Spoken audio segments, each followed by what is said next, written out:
Assalamualaikum warahmatullahi wabarakatuh. Innal hamdalillah nahmaduhu wa nasta'inuhu wa nastaghfiruh wa na'udzu billahi min shururi anfusina wa min sayyiati a'malina may yahdihillahu fala mudhillalah wa may yudlil fala hadiyalah. Asyhadu an la ilaha illallah wahdahu la syarikalah wa asyhadu anna Muhammadan 'abduhu wa rasuluh. Allahumma salli wa sallim wa barik ala Rasulillahil Karim wa ala alihi wa ashabihi ajma'in, amma ba'd. Faya ibadallah, usi nafsi wa iyyakum bitaqwallah. Ittaqullaha haqqa tuqatih wa la tamutunna illa wa antum muslimun. Qala Allah ta'ala fi kitabihil karim, a'udzu billahi minasy syaithanir rajim. Bismillahirrahmanirrahim.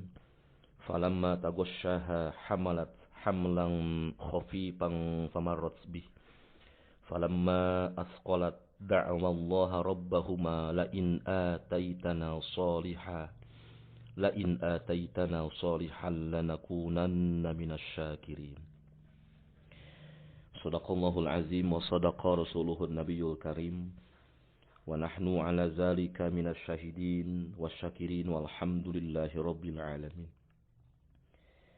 Pertama, marilah kita panjatkan puji dan syukur kehadirat Allah Subhanahu wa taala. Alhamdulillah wa syukurillah pada kesempatan yang berbahagia ini. Allah Subhanahu wa taala masih tetap memberikan curahan nikmat kepada kita. Masih diberikan panjang usia, sehat walafiat, sehingga kita bisa melaksanakan aktivitas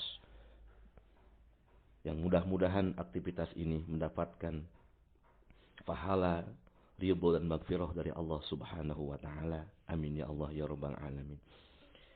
Shalawat beserta salam semoga tercurah limpahkan kepada baginda alam habibana wa nabiyana Rasulullah sallallahu alaihi wa alihi wasallam, kepada keluarganya, kepada sahabatnya, serta umatnya yang senantiasa mengikuti jejak langkah beliau sampai akhir zaman.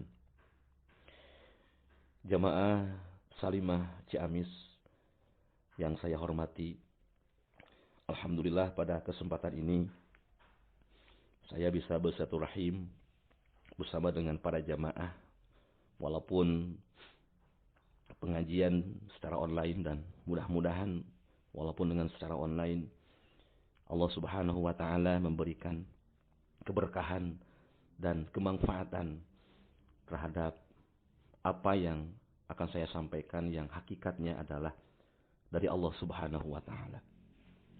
Dan kebetulan tema yang akan saya sampaikan pada kesempatan ini adalah tentang suami dan istri, partner terbaik dalam pendidikan anak.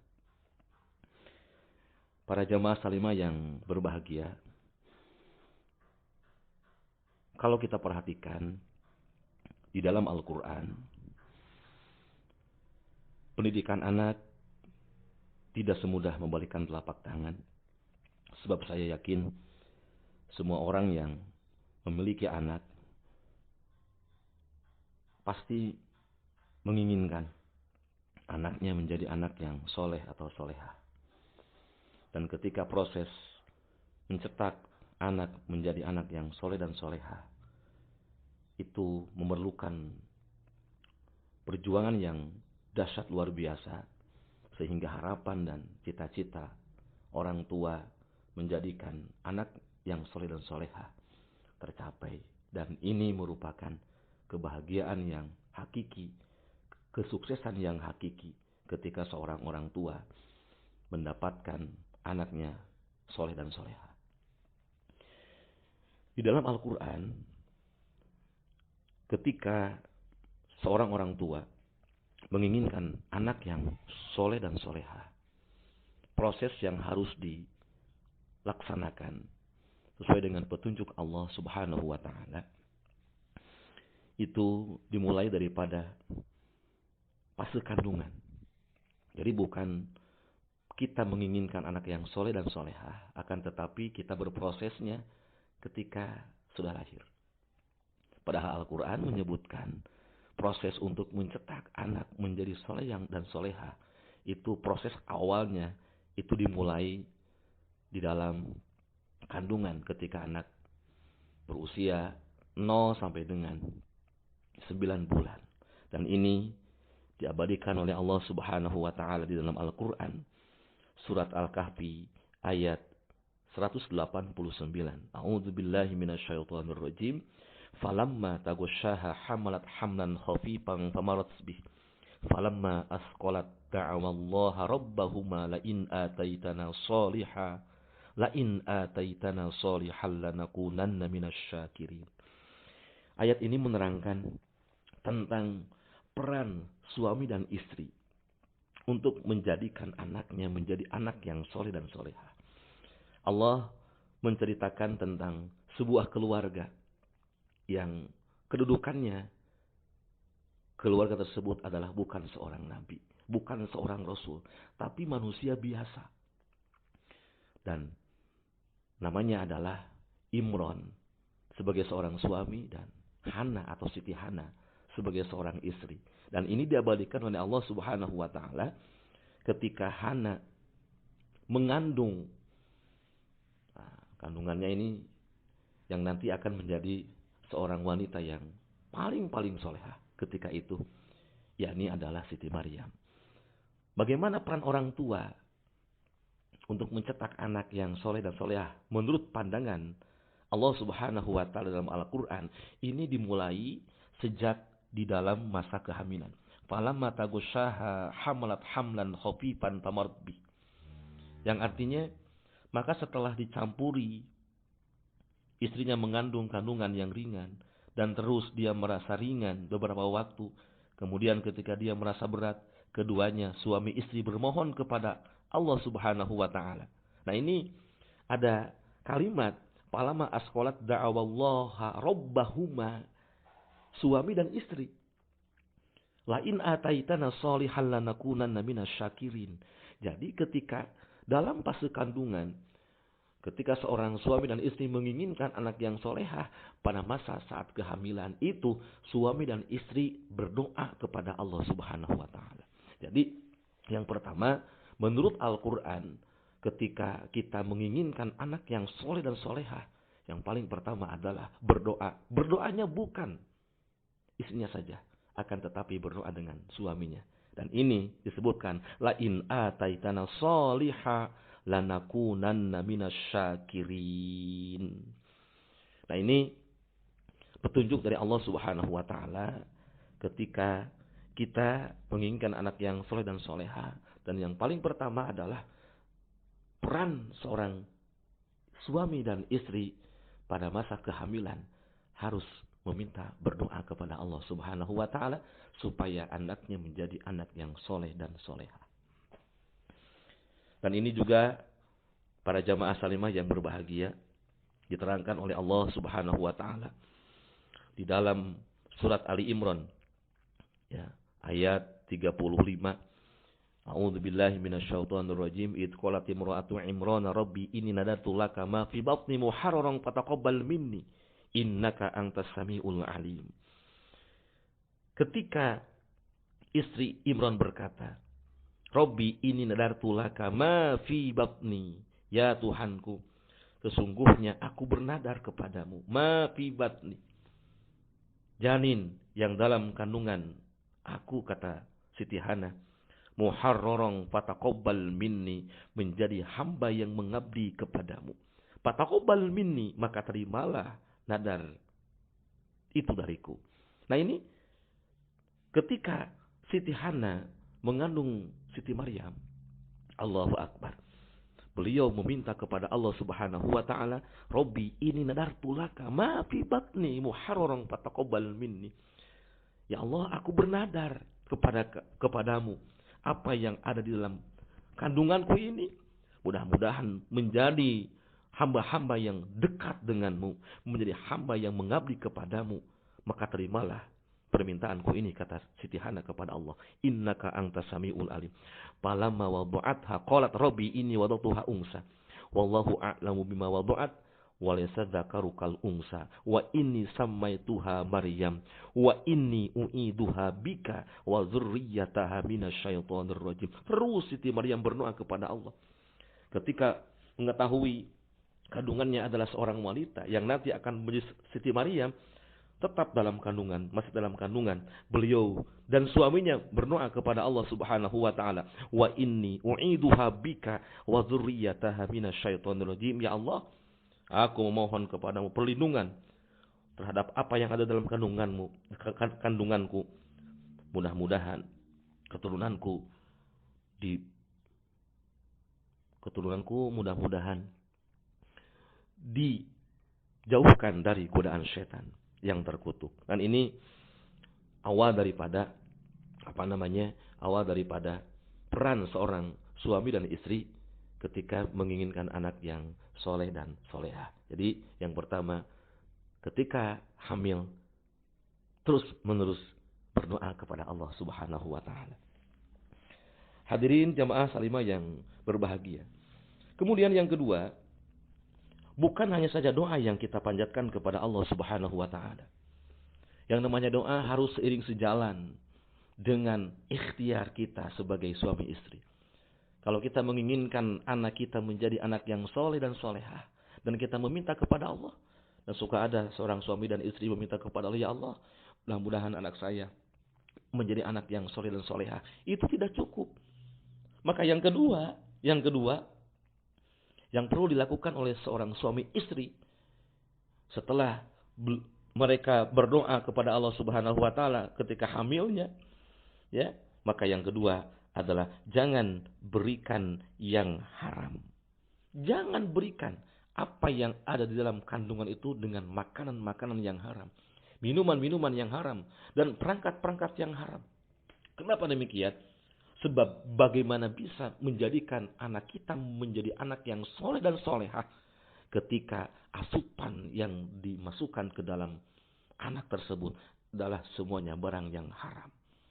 Dalam sebuah keterangan dikatakan, Ida dakhalal halal kharajal halal wa ida dakhalal haram kharajal haram. Ketika masuk perkara yang dihalalkan Allah, maka akan keluar output akhlak yang halal, akhlak yang baik. Tapi ketika dimasukkan barang-barang yang diharamkan Allah, kharajal haram, maka akan keluar output pekerjaan, sikap, akhlak yang diharamkan oleh Allah Subhanahu wa taala. Makanya dulu Rasulullah SAW pernah memberikan wejangan kepada Abu Hurairah. Beliau mengatakan kepada Abu Hurairah, Ittaqil maharima takun a'badan nas. Wahai Abu Hurairah, takutlah kamu kepada hal-hal yang diharamkan oleh Allah. Jagalah terhadap apa-apa yang diharamkan oleh Allah. Kalau engkau mampu menjaga terhadap apa yang diharamkan oleh Allah Subhanahu wa taala, maka kata Nabi kepada Abu Hurairah, takun a'badan nas, maka engkau akan menjadi orang yang paling beribadah kepada Allah. Dalam artian akan diberikan keringanan, ringan, dohir dan batinnya untuk mendekatkan diri kepada Allah Subhanahu wa taala. Jadi ketika seorang suami dan istri menginginkan puncak daripada anaknya menjadi orang yang soleh dan solehah, tidak cukup hanya berdoa saja, tapi yang kedua adalah berikan dia asupan-asupan makanan-makanan yang halal. Dan disinilah peran seorang suami yang bertugas mencari nafkah. Tidak ada lagi mencari nafkah harus dengan harta yang halal, mendapatkannya dengan cara yang halal. Kenapa demikian? Yang namanya rizki, ya, mau yang halal, mau yang haram, tidak akan pernah bertambah dan tidak akan pernah berkurang. Rizki setiap manusia sudah ditentukan oleh Allah Subhanahu wa taala. Wa ma min dabatin fil ardi illa 'ala Allahi rizquha wa ya'lamu mustaqarraha wa mustawda'aha kullun fi kitabim mubin. Semua sudah terukur kata Allah. Semua sudah ditetapkan kata Allah, maka carilah yang halal. Yakin kalau mencari yang halal akan menjadi berkah. Kalau mencari yang haram, walaupun yang haram tetap tidak akan pernah menambah terhadap rizki yang telah ditetapkan dan ditentukan oleh Allah Subhanahu wa taala. Halal berkah, kalau haram jelas jauh daripada keberkahan Allah Subhanahu wa taala. Nah, oleh karena itu, konsep yang kedua, peran seorang suami dan istri dalam mendidik anak setelah dalam kandungan, kemudian jangan pernah lupakan berikan asupan mereka dengan harta yang dihalalkan oleh Allah Subhanahu wa taala. Dan ini terjadi pada saat Siti Hana memberikan asupan-asupan yang dihalalkan oleh Allah Subhanahu wa taala, wa ambataha nabatan hasana. Kemudian Siti Hana memberikan makanan-makanan yang halal kepada Siti Maryam. Jadi ini merupakan sebuah bagian daripada konsep dalam Al-Quran. Yang pertama adalah berdoa, kemudian yang kedua tidak cukup hanya berdoa, akan tetapi anak yang ada dalam kandungan dan setelah lahir pun juga harus diberikan makanan yang dihalalkan oleh Allah Subhanahu wa taala. Jamaah salimah yang berbahagia, ini maaf saya lagi flu. Jadi beginilah suaranya gitu ya. Ada serak gitu. Maaf. Ya, itu yang kedua. Yang ketiga, apa yang perlu dilakukan oleh seorang suami istri ketika menginginkan pendidikan anaknya sukses menjadi anak yang soleh dan soleha? Maka yang ketiga, sesuai dengan petunjuk Allah Subhanahu wa taala, adalah waqaffalaha Zakaria. Apa maksudnya? Diberikan guru yang terbaik. Tempatkan, cari guru yang terbaik. Jangan mencari guru yang hanya pintar saja, tapi cari guru yang pintar dan guru yang memang dekat dengan Allah Subhanahu wa taala.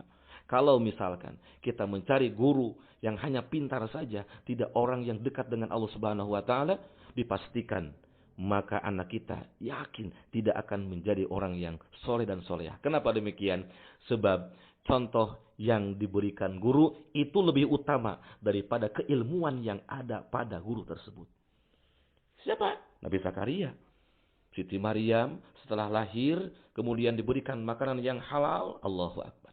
Kemudian dicarikan guru terbaik. Ternyata guru terbaiknya adalah seorang pamannya, yakni Nabi Zakaria, orang yang soleh yang dijamin oleh Allah Subhanahu wa taala surga. Nah, ini konsep yang harus kita pahami bersama. Maka ketika kita sudah memberikan asupan yang halal, berdoa kepada Allah Subhanahu wa taala, maka yang ketiganya cari guru yang dalam keilmuannya luar biasa, plus dia juga sangat dekat dengan Allah Subhanahu wa taala. Kenapa? Sebab kalau kita mencari guru yang hanya pintar saja, tanpa gurunya bisa mendekatkan diri kepada Allah Subhanahu wa taala, bukankah di zaman sekarang banyak guru yang melakukan asusila. Na'udzubillahi min dzalik. Banyak guru yang melakukan hal-hal yang tidak disarankan oleh agama. Kenapa? Hanya ilmu yang ada, tapi dia tidak menyadari justru yang lebih luar biasa, ilmu yang ada harus menjadi pembimbing di dalam kehidupannya. Dia tahu ilmu, maka ilmu itu harus mampu untuk mendekatkan diri kepada Allah Subhanahu wa taala. Apalah artinya ilmu kalau kita tidak mampu untuk mendekatkan diri kepada Allah? Ilmu adalah cahaya, ilmu adalah pembimbing, ilmu adalah hal yang bisa mengantarkan manusia kepada jalan Allah Subhanahu wa taala. Jika ilmu itu yang ada pada diri kita tidak mampu untuk mendekatkan diri kepada Allah, maka ilmu itu bukan hanya saja tidak bermanfaat, tapi akan menjadikan kita lebih jauh dari Allah Subhanahu wa taala. Keterangan mengatakan, "Man izdada ilman wa lam yazdad hudan, lam yazdad minallahi illa bu'dan." Barang siapa orang yang ditambah-tambah ilmunya oleh Allah Subhanahu wa taala, tetapi dengan bertambahnya ilmu, dia tidak bertambah kedekatan dengan Allah Subhanahu wa taala. Dalam keterangan itu disebutkan lam yazdad minallahi illa bu'dan, maka orang tersebut tidak akan bertambah kecuali dia sangat jauh kepada Allah Subhanahu wa taala. Jadi para jemaah yang berbahagia, saya yakin punya anak semuanya. Maka konsep yang ketiga menurut versi Al-Qur'an adalah carilah guru yang terbaik. Guru yang terbaik adalah guru yang bukan hanya saja memiliki ilmu, akan tetapi dia juga dekat dengan Allah Subhanahu wa taala. Jamaah salimah yang berbahagia, itu peran sebagai suami dan istri dalam mendidik anak. Kemudian Yang keempat, ini saya ambil semuanya berdasarkan petunjuk dalam Al-Quran. Saya yakin kalau kita menggunakan petunjuk dalam Al-Quran, ya, kita menginginkan anak yang soleh, kita ikuti petunjuk ini, Allahu Akbar, yakin anak kita menjadi anak yang soleh dan soleha. Dan yang terakhir, kata Allah Subhanahu wa Ta'ala, yang paling utama setelah diberikan guru yang terbaik, kemudian carikan tempat yang terbaik pada masa mereka sedang tumbuh, pada masa pertumbuhannya. Cari tempat yang terbaik. Kalau zaman sekarang itu adalah sekolah terbaik. Contohlah, kalau kita menginginkan anak yang soleh, doa sudah kita lakukan kepada Allah. Kemudian kita berusaha memberikan asupan yang halal. Kemudian diberikan guru yang terbaik. Tapi tempatnya bukan tempat yang terbaik. Ini juga akan menjadi masalah pada saat kita menginginkan anak yang soleh dan soleha. Kenapa demikian? Sebab yang namanya tempat itu akan sangat mempengaruhi terhadap karakteristik si anak. Kalau kita ingin menjadikan anak kita yang soleh, kenapa disekolahkan di tempat yang tidak mengajarkan sholat? Kalau kita menginginkan anak yang soleh dan soleha, kenapa tidak ditempatkan di tempat yang itu tidak mengajarkan tentang pendidikan agama? Ini hal yang secara duniawi itu mustahil. Kalau kita ingin anak yang soleh dan soleha, tetapi tempatnya tidak menunjukkan kepada anak tersebut untuk mempelajari tentang ilmu-ilmu keagamaan. Sebab dalam keterangan disebutkan, mayuridillah khairan yufaqihu fiddin. Barang siapa orang yang dikehendaki oleh Allah menjadi orang yang baik, orang yang soleh dan solehah, maka kata keterangan tersebut disebutkan yufaqihu fiddin, maka dia diberikan pemahaman, bukan hafal, tapi pemahaman dalam bidang agama. Nah, anak juga sama, cari guru yang terbaik dan tempat pun terbaik. Cari tempat yang terbaik. Seperti halnya pada saat Siti Maryam, termasuk Nabi Zakaria alaihi salam, terus mendekatkan diri kepada Allah Subhanahu wa Ta'ala di tempat yang terbaik. Tempat yang terbaiknya adalah mihrab. Mihrab itu adalah sebuah tempat yang digunakan untuk mendekatkan diri kepada Allah Subhanahu wa Ta'ala zaman dulu gitu kan. Kalau zaman sekarang kan kita di rumah ada sajadah. Ya, itu dibuang semua, HP buang, ya. Kemudian yang lain juga sama dibuang, cuma ada sajadah, Al-Qur'an, kita meminta kepada Allah, kita berdoa kepada Allah Subhanahu wa Ta'ala, dan itu bagian daripada tempat yang terbaik. Nah, kalau zaman sekarang, tempat terbaik itu cari sekolah yang mampu atau yang bisa. Walaupun tidak bisa 100%. Ya, diusahakan cari tempat pendidikan yang mendidik dalam bidang atau urusan agama. Bagaimana bisa menjadikan anak kita soleh dan solehah ketika kita menempatkan anak kita bukan di tempatnya. Oleh karena itulah, para jamaah salimah, ini peran serta orang tua menurut Al-Quran ketika kita menginginkan pendidikan anak itu sukses. Dan puncak kesuksesan seorang anak adalah mereka menjadi anak yang soleh dan soleha, yang menjadikan investasi bagi kedua orang tuanya nanti setelah kita sebagai orang tua meninggal dunia.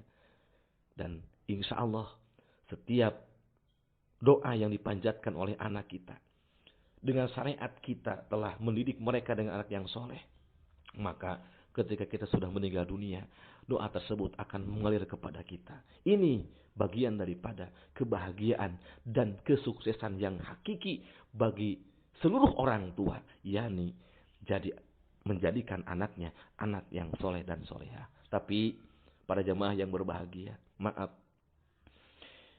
setelah doa yang pertama kita lakukan, kemudian memberikan asupan-asupan yang halal, kemudian diberikan guru yang terbaik, kemudian dicarikan tempat yang terbaik atau sekolah yang terbaik.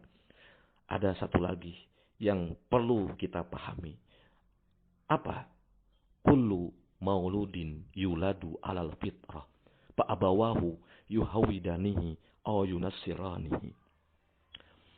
Kata Nabi SAW, setiap yang dilahirkan ke alam dunia itu dalam keadaan suci. Tapi fa'abawahu yuhawidanihi aw yunassiranihi, Jangan salahkan anak ketika anak kita gagal menjadi anak yang soleh dan soleha. Kenapa? Pak abawahu. Ada sesuatu yang mempengaruhi terhadap karakteristik dan akhlak anak. Yakni pergaulan. Pak abawahu itu pergaulan. Bukan hanya bapak atau ibu. Tapi pergaulan yang menyebabkan dia punya sifat akhlak seperti orang Yahudi dan seperti orang Nasrani. Banyak orang tua yang menempatkan anak-anaknya di tempat yang terbaik.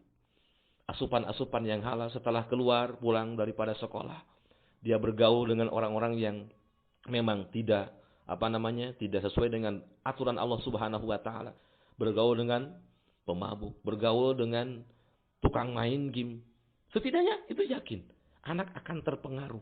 Apa yang telah ditancapkan nilai-nilai keislaman dalam jiwanya itu akan hilang begitu saja ketika pergaulannya tidak dijaga. Makanya seorang orang tua bukan hanya sekedar mereka dimasukkan ke tempat yang terbaik, tapi tolong monitoring anak-anak kita. Dengan siapa bergaulnya.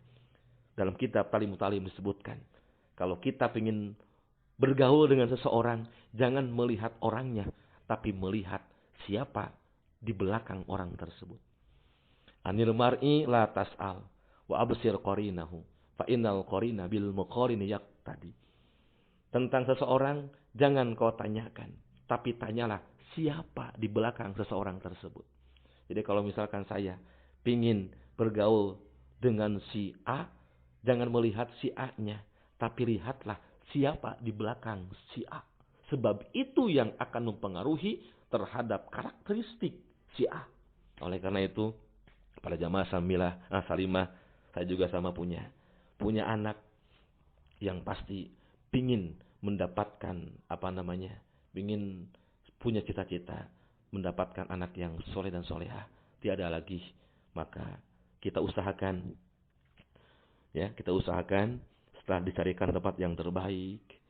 Kemudian gaulnya juga harus kita monitoring dengan siapa dia bergaul. Insya Allah apa yang diharapkan oleh kedua orang tua menjadikan anak-anaknya yang solih dan soleha ini insya Allah akan tercapai. Dan ketika itu terjadi, maka tidak ada lagi kebahagiaan yang dirasakan orang tua. Kecuali kita melihat anak-anak kita menjadi anak yang soleh dan soleha. Soleh bukan berarti bager, kata bahasa Sunda. Banyak orang yang mengatakan yang namanya, contohlah, ya kita punya anak sudah dewasa.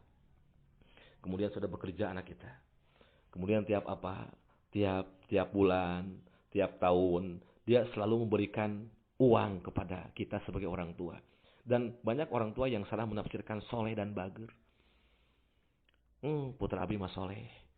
Naon? Suka memberi setiap bulan. Maaf para jamaah salimah. Orang yang soleh pasti bager. Tapi tidak setiap yang bager itu soleh. Bisa jadi anak kita setiap bulan memberikan kepada kita uang dan lain sebagainya. Kalau dia sudah bekerja misalkan. Ya. Tapi kita lihat. Tanya oleh kita. Bagaimana sholatnya. Bagaimana baca Al-Qurannya. Bagaimana aktivitas-aktivitas pengajiannya. Kalau misalkan hanya sebatas dia memberikan harta kepada kita. Dan anak tersebut abai terhadap perintah Allah Subhanahu wa taala, tidak taat kepada Allah Subhanahu wa taala, itu bukan dikatakan anak yang soleh. Kenapa? Hanya dikatakan budak bager, tapi belum tentu disebut dengan anak yang soleh. Oleh karena itu, orang tua harus bisa memahami anak yang soleh itu adalah anak yang taat kepada Allah dan kepada Rasulnya. Dan dibuktikan dengan sikap dan akhlak yang baik terhadap sesama. Sebab ibadah, mahdoh yang kita laksanakan, sholat yang kita laksanakan, sholat sunat yang kita laksanakan, efeknya harus baik terhadap sesama manusia. Sebab banyak orang yang melaksanakan kebaikan-kebaikan kepada Allah Subhanahu wa taala, rajin sholatnya, diperbanyak sholat sunahnya, tahajudnya setiap malam. Akan tetapi dia jelek dengan tetangganya, dia jelek dengan sesama manusia. Dan Nabi sudah memberikan wanti-wanti. Walaupun orang tersebut rajin beribadah kepada Allah, tapi dia jelek dengan tetangganya. Kata Nabi, tetap hiya finnar. Dia bagiannya adalah neraka. Oleh karena itu, jamaah salimah, Marilah kita, anak yang ada pada kita, yang merupakan titipan Allah Subhanahu wa taala, supaya mereka ini seimbang melaksanakan ibadah mahdohnya dan melaksanakan ibadah guer mahdohnya. Hasil daripada ibadah mahdoh adalah baik di dalam urusan guer mahdoh, baik terhadap sesama manusia yang dibuktikan dengan akhlak dan perilaku. Itulah inti daripada anak-anak yang soleh. Kita pun bisa mengintrospeksi. Sudahkah kita soleh? Bagaimana kita akan anak kita menjadi soleh? Kitanya pun nggak soleh gitu kan. Ini yang harus kita pahami bersama. Banyak orang tua menyuruh kepada anaknya ke masjid, ke masjid, ke masjid. Tapi kenapa bapaknya sendiri nggak pergi kemana? Ke masjid. Makanya ada pepatah yang mengatakan lisanul hal absahu min lisanil maqal. Ucapan dengan tingkah itu lebih tajam daripada ucapan dengan lisan. Kalau kita menyuruh kebaikan kepada anak, tidak cukup dengan ucapan saja, tapi dengan tingkah. Berikan contoh terbaik kepada mereka. Yakin jika kita memberikan contoh itu, insya Allah anak pun akan menuruti terhadap perintah kita. Dan mudah-mudahan anak-anak kita menjadi anak yang soleh dan soleha. Itulah yang bisa saya sampaikan. Mohon maaf kepada jamaah salimah, saya sedang sakit. Kebetulan ini sedang ada pelulah sedikit gitu ya. Doanya semuanya mudah-mudahan ilmu yang diberikan Allah Subhanahu wa taala hakikatnya pada hari ini mudah-mudahan dimanfaatkan oleh Allah Subhanahu wa taala dan kita bisa mengamalkan, mempraktekkan dalam kehidupan. Apalah artinya ilmu kalau kita tidak mampu untuk mempraktekkan dalam kehidupan. Jadi kesimpulannya, peran serta orang tua dalam mendidik anak itu setidaknya dalam Al-Quran ada 4. Yang pertama, berdoa ketika dalam masa kehamilan. Suami berdoa, istri juga berdoa. Yang kedua, jangan berikan yang haram. Yang ketiga, diberikan guru yang terbaik. Yang keempat, carikan tempat yang terbaik. Dan yang kelima, tolong monitoring dengan siapa anak kita bergaulnya. Mudah-mudahan dan ini menjadi sebuah petunjuk bagi kita yang ini langsung dari Allah Subhanahu wa taala.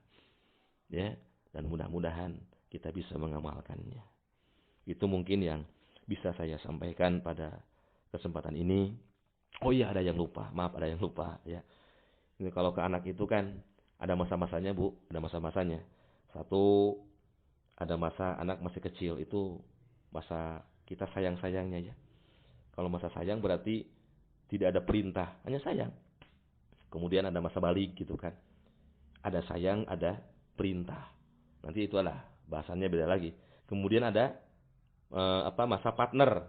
Jadi perintah dikurangi kepada anak, tapi diskusi diutamakan. Nah, itu nantilah ada pembahasan bagaimana kita menempatkan anak. Nah, kalau anak sudah dewasa, itu maaf, jangan sering kita memberikan perintah kepada anak. Perintah dikurangi. Akan tetapi apa? Diskusi diutamakan. Itu namanya partner. Anak sebagai partner. Itulah yang saya sampaikan. Sekian dulu. Mohon maaf atas segala kekurangannya. Mohon maaf atas segala keterlambatannya. Billahi hidayah wa taufik. Wassalamualaikum warahmatullahi wabarakatuh.